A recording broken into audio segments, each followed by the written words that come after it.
être neutre, notamment politiquement, en ce qui concerne les violences sexuelles. C'est quelque chose qui revient beaucoup. Moi, je sais que quand j'ai commencé à créer mon activité, j'avais des coachs qui me disaient, Marie, il faut pas que tu sois trop militante en parlant de ce sujet-là, parce que ça risque de te porter préjudice ou de faire fuir certaines clientes.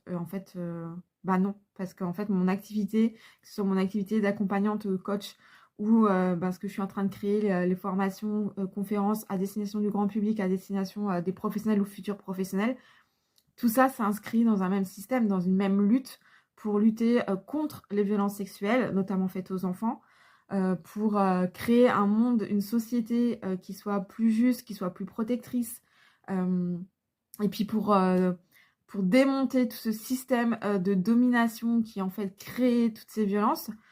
Tout ça, ça va ensemble. Et en fait, je suis pas neutre en tant que personne. J'ai des valeurs, j'ai un combat qui est très fort, qui est très important pour moi. Je ne suis pas neutre en tant que survivante et je ne suis pas neutre du coup en tant que professionnelle.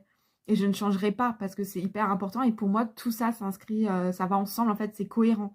Et de toute façon, la neutralité, elle n'existe pas. Que ce soit en tant que professionnel, de toute façon, on a forcément des valeurs, on a des opinions, tout ça. On peut essayer d'être un minimum objectif, mais on n'est jamais neutre.